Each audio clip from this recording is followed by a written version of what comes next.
বড় হয়েও ছোট বোনের হাতের রান্না খাওয়ার বিষয়টি কার কাছে কেমন লাগে জানি না, আমার কাছে কিন্তু বেশ ভালো লাগে।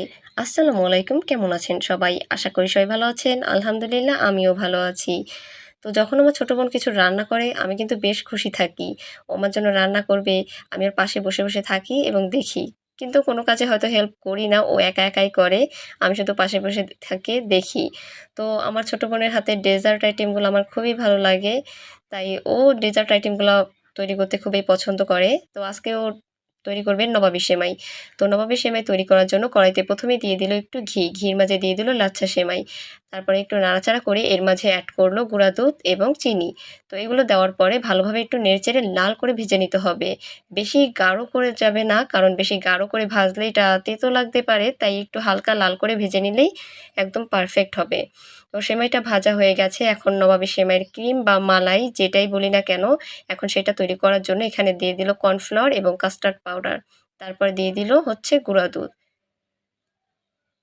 এবং মিষ্টির জন্য এখানে দিয়ে দিচ্ছে কনডেন্স মিল্ক। এখানে চিনিও অ্যাড করা যায়, তবে আমরা আজকে কনডেন্স মিল্ক দিয়ে এটি তৈরি করব। তো পরিমাণ মতো দিয়ে দিলাম। তারপর একটু নেড়েচেড়ে মেশাতে হবে সমস্ত উপকরণগুলো।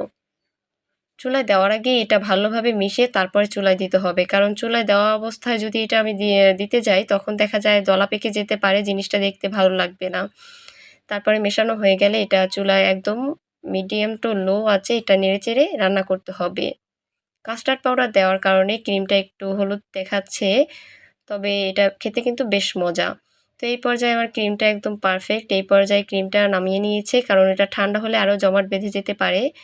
তারপরে যেই বাটিতে সেট করা হবে সেই বাটিতে প্রথমে দিয়ে দিতে হবে সেই টেলে নেওয়া সেমাইটা। সেমাইটার আস্তরটা বেশি মোটা করার দরকার নেই, একটু পাতলা দিলেই হবে। তারপরে দিয়ে দিতে হবে এর উপরে সেই রান্না করা মালাইটা। তারপরে এর উপরে আবার দিয়ে দিতে হবে সেমাই। এখানে যে যেমন লেয়ার দিতে পছন্দ করে, 2 লেয়ার 3 লেয়ার, এটা যার যার ইচ্ছা। তো আমরা 2 লেয়ার দিয়ে রান্না করেছি। ওপরে ডেকোরেশন করার জন্য একটু কাজু বাদাম কেটে দিয়েছি এবং কিশমিশ দিয়েছি। দেখতে মাশাআল্লাহ অনেক সুন্দর লাগছে। এটা খেতেও কিন্তু বেশ ভালো লেগেছে। আপনারা যারা যারা এটা ট্রাই না করেছেন বাসায় ট্রাই করে দেখতে পারেন। আমি তো এই ফার্স্ট টাইম ট্রাই করেছি, আমার কাছে খুব ভালো লেগেছে। আর আমার ছোট বোনের হাতের ডেজার্ট আইটেমগুলো আমার খুবই ভালো লাগে। আজকের ভিডিওটা এই পর্যন্তই। সবাই ভালো থাকবেন। আল্লাহ হাফেজ।